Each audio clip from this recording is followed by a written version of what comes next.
Starting में यहाँ पर कुछ इंस्ट्रक्शंस दी गई है, एक बार रीड कर लेते हैं कि क्वेश्चन जो 1 है, कुछ सेक्शन ए के अंदर 1 मार्क्स के 15 क्वेश्चन हैं, सेक्शन बी में 2 से 5 मार्क्स के 2 क्वेश्चन है, सेक्शन सी में 6 और 7 क्वेश्चन जो कि 3 मार्क्स का है, सेक्शन डी में 8 और 9 क्वेश्चन है जो कि 5 मार्क्स का है, सेक्शन ई में 10 to 13 क्वेश्चन है जो कि 4 मार्क्स के हैं, और सेक्शन एफ में मैप वर्क यहाँ पे दिया गया है। तो आइए स्टार्ट करते हैं आज का हम सैम्पल पेपर। मेरे चैनल पर आपको सभी सब्जेक्ट के सैम्पल पेपर मिल जाएंगे। हम यहाँ पर हिंदी और इंग्लिश मीडियम दोनों में ही क्वेश्चन जो है वो सोल्व करने वाले हैं। तो आइए स्टार्ट करते हैं। प्रश्न नंबर 1 देखते हैं। हम यहाँ पर सभी प्रश्नों के उत्तर देने हैं हमें। तो फर्स्ट के अंदर देखते हैं, अलवर और नया नार कौन थे? यहाँ पे अलवार हो जाएगा कि अलवार और नयर नार यहाँ पर कौन थे? शिव और पार्वती के उपासक थे, विष्णु एवं शिव के उपासक थे, विष्णु एवं लक्ष्मी जी के उपासक थे, या ब्रह्मा एवं सरस्वती के? तो विष्णु एवं शिव के उपासक हो जाएंगे। बी आंसर हमारा यहाँ पे क्या हो जाएगा? करेक्ट हो जाएगा। क्वेश्चन देखते हैं, who were the Alvar and the Nayanars? Worshipper of Shiva and Parvati, worshippers of Vishnu and Shiva, worshippers of Vishnu and Lakshmi, worshipper of Brahma and Saraswati. तो बी आंसर यहाँ पे करेक्ट हो जाएगा, worshippers of Vishnu and Shiva. Question number 2 देखिए, अद्वैतवाद का दर्शन क्या था? जीवात्मा और परमात्मा दोनों को एक मानना, जीवात्मा और परमात्मा दोनों को अलग अलग मानना, अनेक दैती देवताओं के अस्तित्व को स्वीकारना, या पूर्ण जन्म में विश्वास नहीं करना। तो अद्वैतवाद क्या कहता है कि जीवात्मा और परमात्मा दोनों एक ही हैं। ए आंसर यहाँ पे क्या हो जाएगा? सही हो जाएगा। क्वेश्चन नंबर 2 देखते हैं, what was the philosophy of the अद्वैतिज्म?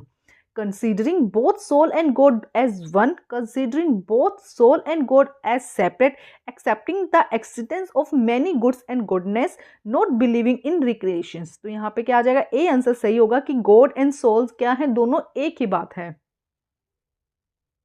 Question number 3 देखिए, इनमें से कौन मध्य एशिया के एक प्रसिद्ध सूफी संत हैं? गजाली, रूमी, सादी और उपरोक्त सभी। तो डी आंसर यहाँ पे सही हो जाएगा, उपरोक्त सभी, क्योंकि गजाली, रूमी और सादी तीनों ही मध्य एशिया के प्रसिद्ध सूफी संत हैं। क्वेश्चन नंबर 3 देखिए, who among of the following was a famous Sufi sant of Central Asia? Ghazali, Rumi, Saadi and all of the above. तो डी आंसर यहाँ पे करेक्ट हो जाएगा, गजाली, रूमी एंड सादी तीनों ही क्या है? सेंट्रल एशिया के सूफी संत हैं। क्वेश्चन नंबर 4 देखिए, इनमें से अफगान शासक ने उत्तरी भारत पर 5 बार आक्रमण किया। इनमें से किसने आएगा? इनमें से किसने अफगान शासन ने उत्तरी भारत पर 5 बार आक्रमण किया? तो उत्तरी भारत पर 5 बार आक्रमण किया था अहमद शाही अब्दाली ने। तो सी आंसर यहाँ पे क्या हो जाएगा? करेक्ट हो जाएगा। अहमद शाह अब्दाली ने जो अफगान शासन है उत्तरी भारत पर, उन्होंने क्या किया था? 5 बार आक्रमण किया था।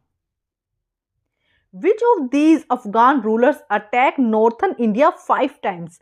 अल इदरिसी, बाबर, अहमद शाह अब्दाली, मोहम्मद गोरी। तो सी आंसर यहाँ पे क्या हो जाएगा? करेक्ट हो जाएगा, अहमद शाह अब्दाली।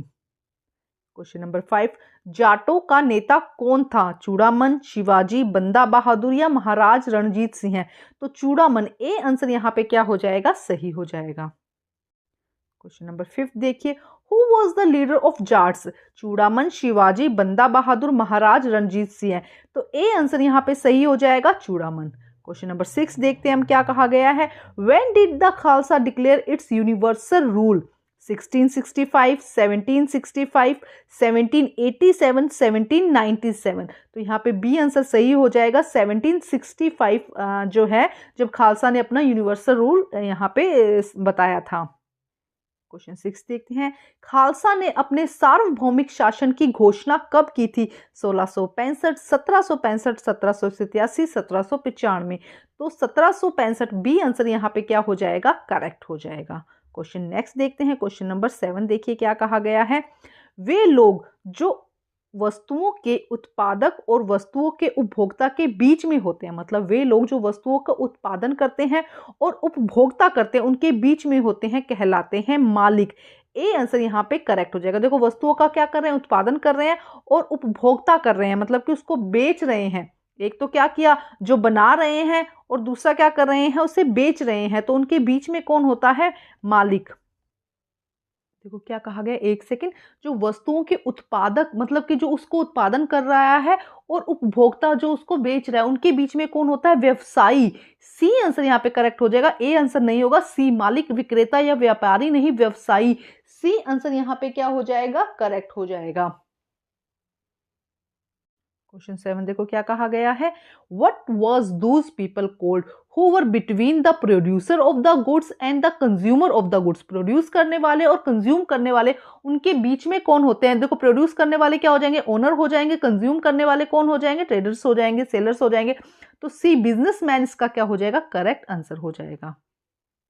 क्वेश्चन नंबर 8 देखिए। जब सामान बिकते हैं तो इनमें से कौन प्रोत्साहित होता है, मतलब किसको बढ़ावा मिलता है? बिक्री करने वाले को, खरीदारी करने वाले को, नए बाजार को, उत्पादन और नए अवसर को। तो देखो जब सामान बिकता है तो नई नई चीजों का उत्पादन बढ़ेगा, उससे नए अवसर मिलेंगे ना। जब भी सामान कोई बिकता है तो बाजार क्या हो जाएगा? नए बाजारों को प्रॉफिट मिलेगा। तो सबसे ज्यादा क्या होगा? नए बाजार और नए अवसर पैदा होंगे। जैसे जैसे चीजें खरीदी जाएंगी तो उससे रिलेटेड लोग उसी से और संबंधित नई चीजें बनाएंगे ना। तो क्या होगा? नया उत्पादन बनेगा और नए अवसर बढ़ेंगे। तो सी आंसर यहाँ पे ध्यान से देखो, समझ के करना है कि सी आंसर यहाँ पे क्या हो जाएगा? करेक्ट हो जाएगा। क्वेश्चन नंबर 8 देखो क्या है। Which of the following are incentivised when the goods are sold? Sellers, buyers, production and new opportunity and new market. तो सी आंसर यहाँ पे प्रोडक्शन एंड न्यू अपॉर्चुनिटी क्या हो जाएगी? इंक्रीज हो जाएगी जब चीजें क्या है? बिकेंगी। क्वेश्चन नंबर 9 देखिए क्या कहा गया है। साप्ताहिक बाजार के संदर्भ में इनमें से कौन सा कथन असत्य है? आपको असत्य बताना है। देखो क्या है। यह सप्ताह के किसी एक निश्चित दिन पर लगता है। देखो ये सही है। इनमें पक्की दुकानें नहीं होती। देखो जब साप्ताहिक बाजार क्या होता है, जो मंडे मार्केट, ट्यूसडे मार्केट कहते हैं ना उन्हें, तो ये देखो किसी निश्चित दिन नहीं लगता है। ठीक है, किसी निश्चित दिन नहीं लगता कि मंडे मार्केट मंडे को लगेगा, संडे मार्केट संडे को लगेगा। इनमें पक्की दुकानें नहीं होती, वो थैला सा लगा होता है, उसी पे मार्केट बनता है। इनमें लोग अपनी रोजमर्रा की जरूरतें की चीजें खरीदने के लिए जाते हैं, ये भी सही है। इन्हें सुपर बाजार भी कहा जाता है। तो सुपर बाजार नहीं कहते, उन्होंने यही कहा है कि असत्य बताना है। तो डी आंसर यहाँ पे क्या हो जाएगा? करेक्ट हो जाएगा। Which of the following statement is false in the context of the weekly market? Weekly market के बारे में इनमें कौन सा फॉल्स है उससे बताना है। It occur in a certain day of the week, एक वीक में एक दिन स्पेशली लगता है। There are no permanent shops, permanent shops नहीं होती है। People come here to buy things to their daily needs, daily छोटी मोटी चीजें लेने के लिए तो सभी लोग वहां पे पहुंच जाते हैं। These are also called super market. तो सुपर मार्केट नहीं कहा जाता। तो डी आंसर, मतलब उन्होंने इनकरेक्ट ही पूछा था, तो डी यहाँ पर क्या है? इनकरेक्ट है। डी आंसर इसका सही हो जाएगा। क्वेश्चन नंबर 10 देखिए।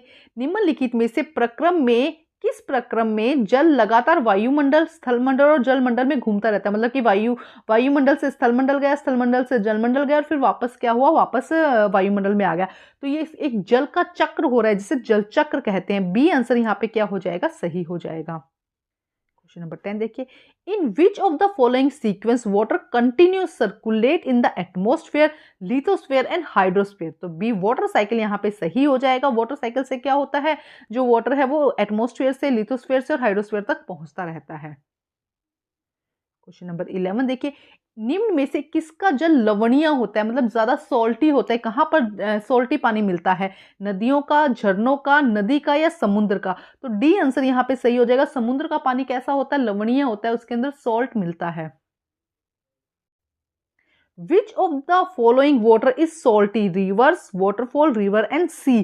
तो सी का आंसर, समुद्र का जो पानी है वो क्या होता है? नमकीन, नमकीन होता है। तो डी आंसर इसका सही हो जाएगा। क्वेश्चन नंबर 12 देखिए। ज्वार भाटा कैसे उत्पन्न होता है?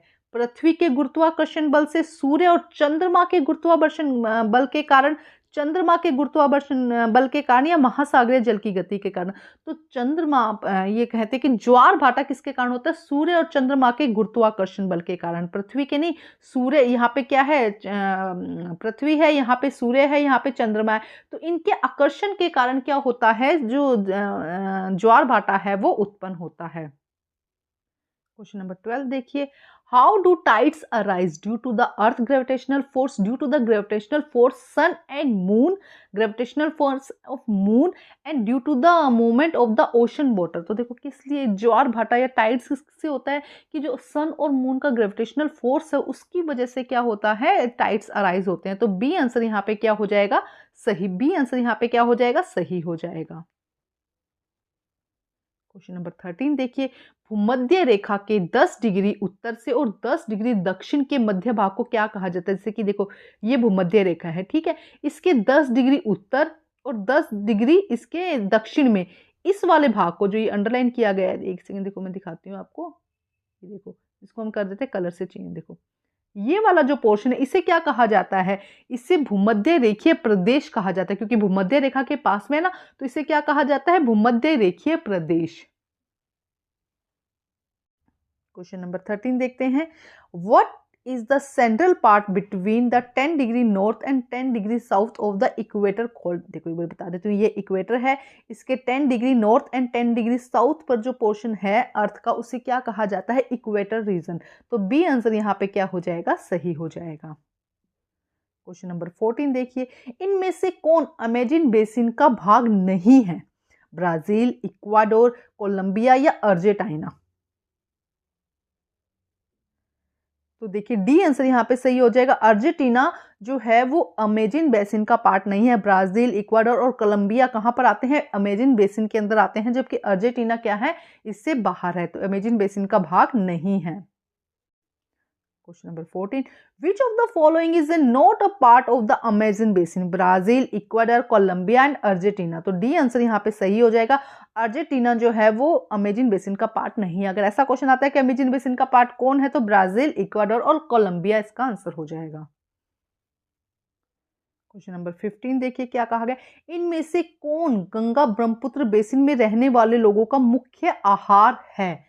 तो कौन सा है, देखो गेहूं, मछली, कॉफी और चाय नहीं है, चावल, क्योंकि वहां पे चावल बारिश ज्यादा होती है इसलिए चावल ज्यादा उगाए जाते हैं, तो चावल ए आंसर यहाँ पे क्या हो जाएगा, करेक्ट हो जाएगा। क्वेश्चन नंबर 15 देखिए, विच of the following is the main diet of the people living in the Ganga Brahmaputra basin, rice, wheat, fish, coffee and T. तो ए आंसर यहाँ पे सही हो जाएगा, राइस, क्योंकि वहां पे बारिश जो है वो ज्यादा होती है।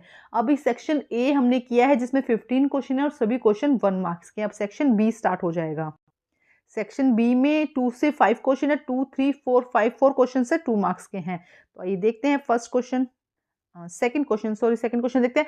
मराठा शासक दक्कन के पार विस्तार क्यों करना चाहते थे। देखो क्या कहा जा रहा है कि जो मराठा शासक थे वो दक्कन के पार विस्तार क्यों करना चाहते थे। मराठा शासक उपमहाद्वीप पर अपना अत्यधिक राज्य कायम करना चाहते थे। अब तक हुए युद्ध में उन्होंने लूट से धन तो प्राप्त हो गया था, वो क्या करना चाहते थे, उपमहाद्वीप पर अपना अत्यधिक राज्य स्थापित करना चाहते थे। अब तक हुए युद्ध में उन्होंने लूट से धन तो प्राप्त कर लिया था, अतः वे अब दक्कन के पार अपना विस्तार करना चाहते थे। उन्होंने उपमहाद्वीप पर, पूरा उपमहाद्वीप पर क्या करना चाहते थे, पूरा राज्य स्थापित करना चाहते थे।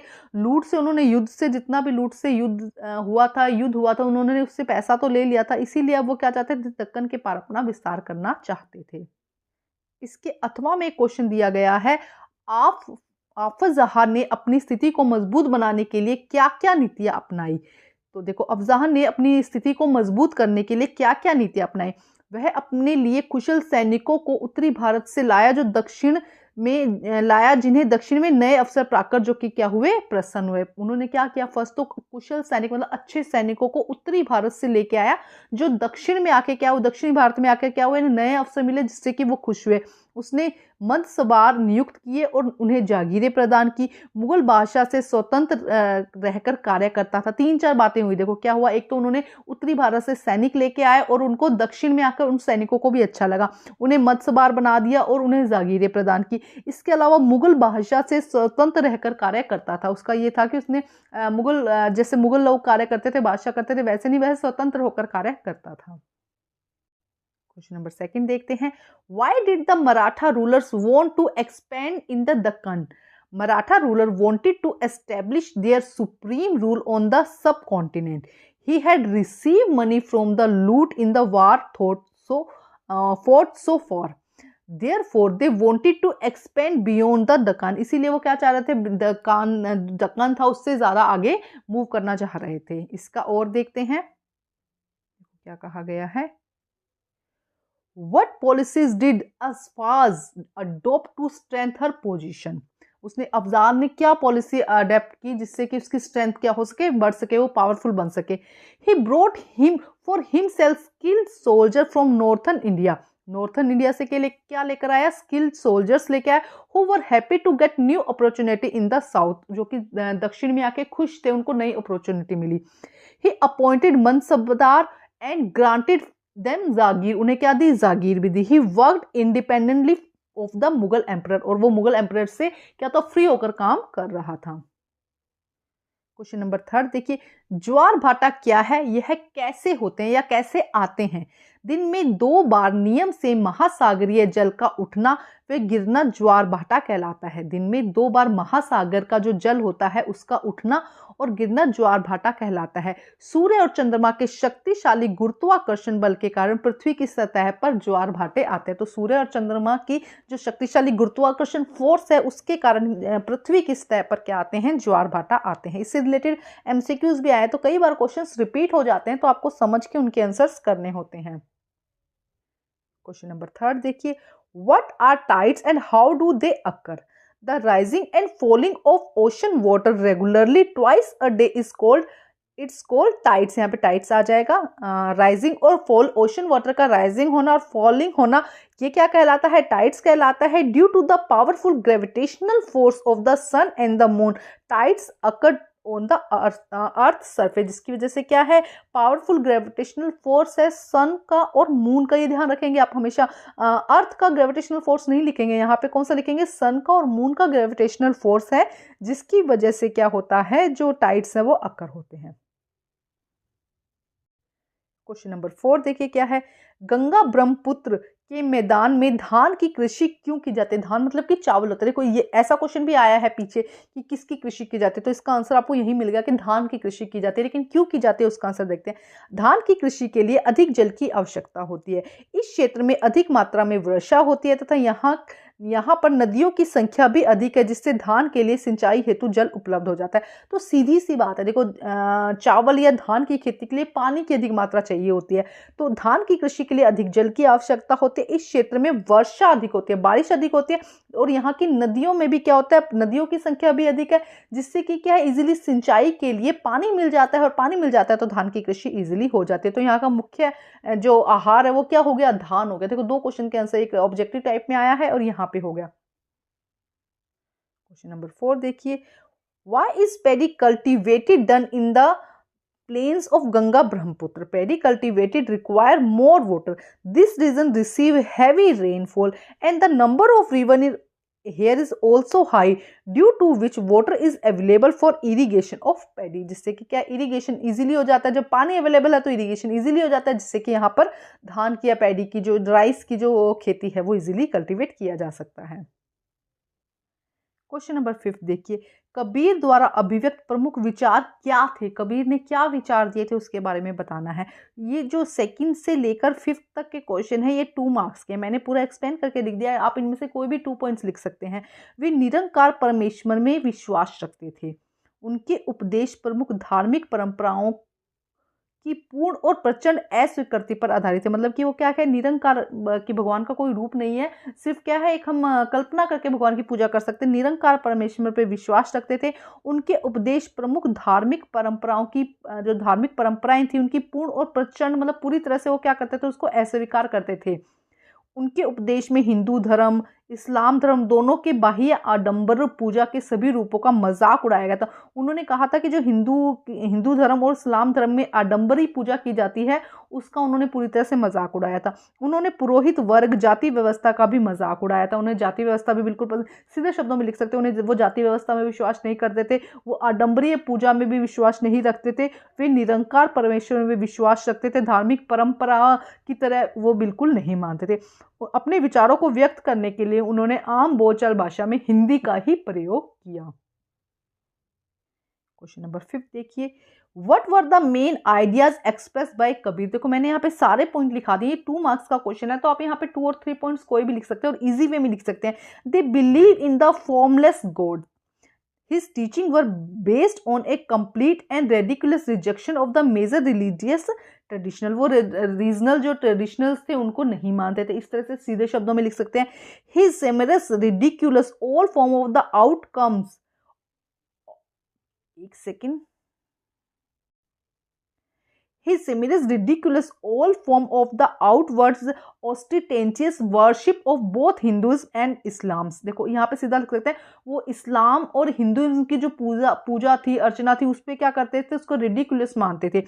He also made fun of the prestige class and caste system। वो कास्ट सिस्टम पे भी देखो, कास्ट सिस्टम को भी नहीं मानते थे, हिंदूज और इस्लाम की जो पूजा थी उसको नहीं मानते थे।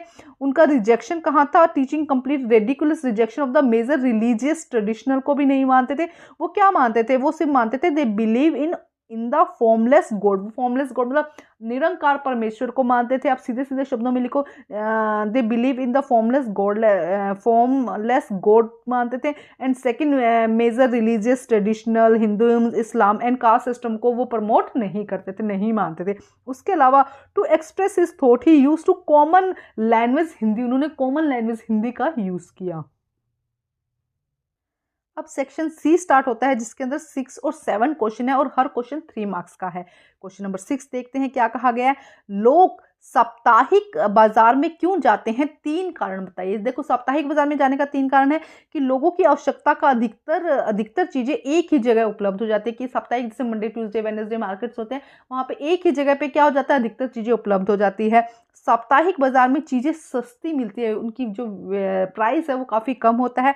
साप्ताहिक बाजार लोगों के घरों के नजदीक ही लगते हैं, जिससे कि सामान आसानी से मिल जाता है। एक तो घरों के नजदीक होते हैं, ये फायदा है, सामान भी आसानी से मिल जाता है, चीजें सस्ती मिल जाती है और एक ही जगह मिल जाती है। इतनी चीजें चाहिए, इसीलिए लोग क्या है, साप्ताहिक बाजार में जाते हैं। इसके अथवा में एक क्वेश्चन दिया गया है, स्थायी दुकानों पर वह कौन कौन से अतिरिक्त खर्च आते हैं जो साप्ताहिक बाजारों की दुकानों में नहीं आते। देखो, जो स्थायी दुकान होती है, जो एक दुकान होती है, उसके अंदर ऐसे कौन से अतिरिक्त खर्च हैं जो साप्ताहिक, जो मतलब मंडे ट्यूसडे मार्केट लगते हैं, उनमें नहीं होते हैं। स्थायी दुकान वालों को दुकान का किराया देना होता है, बिजली का बिल देना होता है और विभिन्न सरकारी शुल्क चुकाने पड़ते हैं। देखो, दुकान का किराया, बिजली का बिल हो गया, उसके अलावा वहाँ पे जो इसके अलावा में क्या, जो सरकारी बिल होते हैं, जीएसटी और ये सब उनको देना पड़ता है। इसके अलावा उन्हें अपने कर्मचारियों को, जो कर्मचारी उनके साथ में काम करते हैं, सेल्समैन सेल्स वुमेन्स होते हैं, उनको पैसे देने पड़ते हैं, तो कर्मचारी को भी वेतन देना पड़ता है। तो इतने सारे जो टैक्स हैं वो किसको देने पड़ते हैं, स्थायी दुकान वाले को। लेकिन जो साप्ताहिक होते हैं, साप्ताहिक बाजार की दुकानें होती हैं, उनको ये खर्च नहीं देने पड़ते हैं। क्वेश्चन नंबर 6 देखते हैं, give 3 reason why people go to the weekly market. Most of the things people need to are available at one place. सभी को क्या मिल जाता है, एक ही जगह मिल जाता है। Things are cheaper in the weekly market. Weekly market में जो थिंग्स होती हैं, चीजें होती हैं, वो क्या होती है, सस्ती होती हैं। Weekly market are held near by the people's home. People लोगों के घरों के पास में होते हैं। In which good are easily available, जिससे कि चीजें क्या हो जाती है, आसानी से उपलब्ध हो जाती हैं।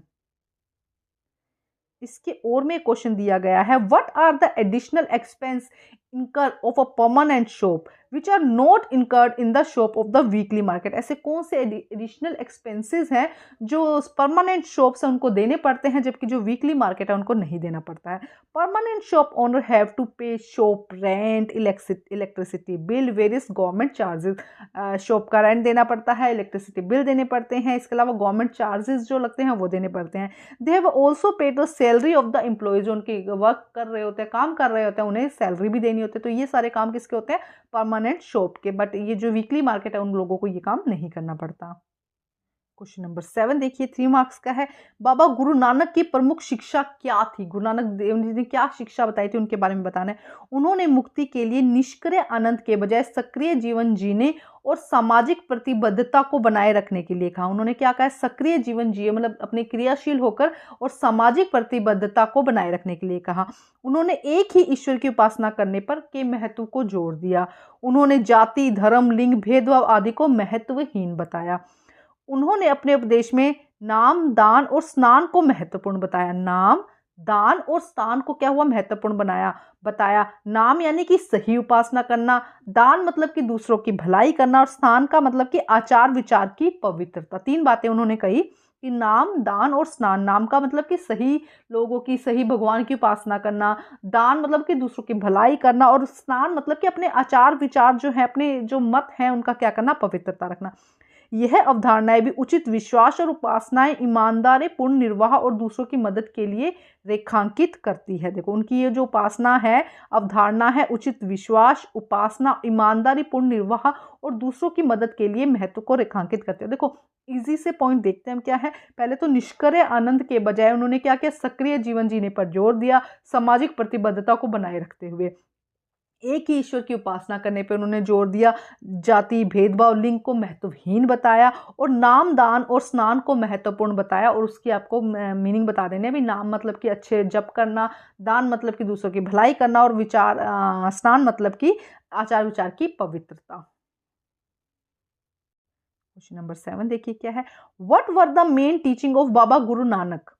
He talked about living an active life, maintaining social commitment instead of passive enjoyful for liberation। क्या कह रहे हैं कि एक्टिव लाइफ जीनी है, मेंटेनिंग सोशल जो भी कमिटमेंट करते हो उसको अपना निभाना है, उसके अलावा बजाय कि आप पैसिव इंजॉयफुली मतलब आप सिर्फ अपनी सुख सुविधाओं के ऊपर ध्यान दे रहे हो, वैसा नहीं करना है।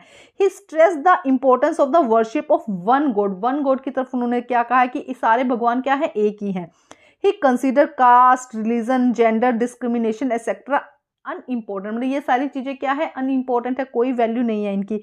His in sermon he describe नाम दान एंड बाथिंग एज इम्पोर्टेंट। नाम mean is the right worship, charity is God of other and bathing is mean purity of conduct of thoughts, conduct and thoughts का क्या करना, purity करना। These concept also underline the importance of proper faith and worship, honest subsistence and the helping other. अब section D start होता है। D के अंदर 8 और 9 क्वेश्चन है और हर क्वेश्चन 5 मार्क्स का है। तो 8 क्वेश्चन में देखते हैं, भू आकृति जनसंख्या के वितरण के लिए महत्वपूर्ण भूमिका निभाती है। समझाइए कैसे कि जो भू आकृति है मतलब कि स्थलाकृति है वो जहाँ पे जैसे कि ये देखो जहाँ पर कि इस तरह से उबड़ खाबड़ जगह होगी, एक सेकेंड,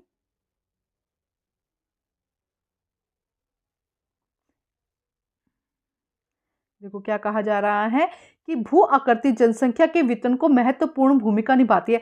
यहाँ पे कहा जा रहा है कि जैसे कि कोई एक पहाड़ी एरिया है, एक मैदानी एरिया है, तो पहाड़ी एरिया पे लोग कम रहेंगे जबकि मैदानी एरिया पे लोग ज़्यादा रहेंगे, क्योंकि वहाँ पे सुख सुविधाएं ज़्यादा होंगी, फैसिलिटी ज़्यादा होंगी, खेती ज़्यादा इजीली हो पाएगी, इसीलिए वहाँ पे क्या है, लोग ज़्यादा रह पाएंगे। तो उसी के बारे में यहाँ पे हमें समझाना है। तो कुछ पॉइंट्स हैं, इसको देखते हैं।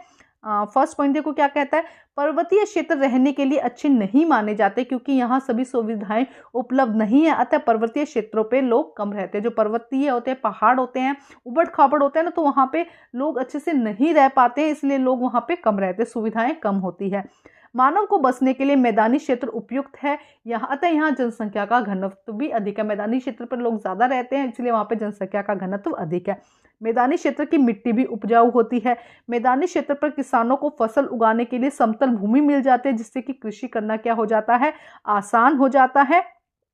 वहां पर लोगों का मुख्य व्यवसाय कृषि है। यहाँ कृषि के लिए रहने के लिए सही सुविधाएं उपलब्ध हो जाती है, मतलब कृषि करने के लिए, रहने के लिए नहीं, कृषि करने के लिए सभी सुविधाएं इजीली मिल जाती है ना भाई, आपको एनिमल्स मिल जाएंगे या आपको जो भी सुविधाएं चाहिए होती है कृषि के लिए वो इजीली अवेलेबल है, इसीलिए यहाँ पे ऐसे लोग जो हैं वो ज्यादा रहते हैं। आप एक स्क्रीनशॉट ले सकते हैं जिससे कि पूरा आंसर आपको इकट्ठा ही यहाँ से दिख जाएगा। इसका अथवा में क्वेश्चन दिया है, अब उसे देखते हैं हम। अथवा में क्वेश्चन दिया गया, महासागरीय धाराओं के प्रभाव बताइए। महासागरीय धाराएं, तो देखिए क्या हो जाएगा, ये यहाँ से गलती से लिखा गया। महासागरीय धाराएं किसी क्षेत्र के तापमान को प्रभावित करती है। गर्म धाराओं से स्थलीय सतह का तापमान गर्म हो जाता है। तो महासागरीय धाराएं क्या करती है, किसी क्षेत्र के तापमान को प्रभावित करती है। तापमान क्या होता है, इससे प्रभावित होता है। अगर गर्म धाराएं होंगे तो वहां का तापमान क्या हो जाएगा, गर्म हो जाएगा। जिस स्थान पर गर्म वे शीत जल धाराएं मिलती है वह स्थान विश्व भर में सर्वोत्तम मत्स्यन्य क्षेत्र पाया जाता है। तो जहां पे गर्म और शीत जल धाराएं मिलती है वहां पर क्या होता है, सर्वोत्तम मत्स्यन्य क्षेत्र माना जाता है। जहां गर्म व ठंडी जलधाराएं मिलती है वहां कोहरे का मौसम बनता है, फलस्वरूप नौ संचालन में बाधा आती है, बाधा उत्पन्न होती है। क्वेश्चन नंबर 8 देखिए क्या कहा गया है, landform play an important role in distribution of population, explain how. Mountain area are not considered good for living because all the facility are not available here. Hence, less people live in the hilly areas. The plain are the most suitable for human settlement. Hence, the population density is high here. The soil of the plains area is fertile. On the plains, farmers get flat land to grow crops which make agriculture easy. The main occupation of the people there is agriculture. Here the right facility for living for agriculture are available. यहाँ पे agriculture के लिए जो facility है वो easily यहाँ पर मिल जाते हैं। तो समझा चुकी हूँ, आपको रीडिंग करने से समझ में आ गया होगा। अब इसका और का आंसर देखते हैं हम। क्वेश्चन नंबर हम देखते हैं, explain the effect of ocean current. The ocean current affect the temperature of an area. Due to the hot current, the temperature of the land surface become warmer. The place where hot and cold water streams meet is considered to the best fishing area in the world. Fishing area क्या है? सबसे ज़्यादा जहाँ पे cold and hot stream मिलती है वहाँ पे best fishing area होता है वो, ठीक है। Where hot and cold water current meet, foggy weather is formed. foggy weather हो जाता है वहाँ पे। As a result, it is harm for the navigation. navigation के लिए क्या हो जाता है? वो harm हो जाता है। अब देखते हैं नेक्स्ट क्वेश्चन। आप मेरे चैनल को सब्सक्राइब कर लीजिए अगर आप इस चैनल पे नए हैं। इसके अलावा मेरी इंस्टा पे भी आईडी है, आप वहाँ पे जाके भी उसे फॉलो कर सकते हैं, जिससे कि क्या होगा, आपको इजीली कोई भी इंफॉर्मेशन है शॉर्ट वे में मिल जाएगी, आंसर्स की शॉर्ट वे में मिल जाएगी। पेज का नाम है स्मार्ट स्टडी 10, SMART_TSTUDY10। तो स्मार्ट स्टडी 10 के नाम से पेज आप जरूर जाके उसको फॉलो करिएगा, जिससे कि हर एक इन्फॉर्मेशन, हर एक सर्कुलर भी आपको बहुत ईजी वे में वहाँ पे मिल जाएगा, जिससे कि आपके अगर कुछ डाउट्स है तो वहां से क्लियर हो जाएंगे। और इसके अलावा जो आंसर्स की आएंगी, जो क्वेश्चंस पेपर आएंगे, वो भी वहां पे शॉर्ट में हम अपलोड कर देंगे, जिससे कि आपको इजीली कम टाइम में मिल सके। और अभी वहां पे बहुत कम अपलोड्स किए हैं, मैंने अभी शुरू ही किया है। अगर आपका सपोर्ट होगा तो उसमें मैं बहुत कुछ और भी अपलोड करूंगी, जिससे कि आप लोगों का टाइम क्या हो, एक तो जल्दी अवेलेबल हो जाए और टाइम आपका कम टाइम में आपको अच्छी चीजें मिल सके। तो अब हम देखते हैं क्वेश्चन नंबर 9। वीडियो को जरूर लाइक कर दीजिएगा और अपने फ्रेंड्स में शेयर कीजिएगा, जिससे कि सभी स्टूडेंट्स के अच्छे से अच्छे नंबर आ जाए। और कोई डाउट होता है तो कमेंट करिएगा, अगर कुछ क्वेश्चन समझ नहीं आता है तो कमेंट करिएगा। तो अब देखते हैं नेक्स्ट क्वेश्चन, क्वेश्चन नंबर 9। ऐसा क्यों होता है, एक सेकेंड, ऐसा क्यों होता है कि लोग मॉल में दुकानदारों से मोल तोल नहीं करते, जबकि साप्ताहिक बाजारों में ऐसा खूब किया जाता है। देखो, आपको पता है कि बड़े बड़े मॉल में कोई भी ये नहीं करता कि कितने का सामान है, कम में, लेकिन जब साप्ताहिक बाजार में जाते हैं तो वो ऐसा करते हैं। लेकिन ऐसा होना बिल्कुल भी नहीं चाहिए, बल्कि गरीब वो तो पहले ही सस्ता दे रहा है, उससे मोल भाव नहीं करना चाहिए। लेकिन होता इसका उल्टा ही है।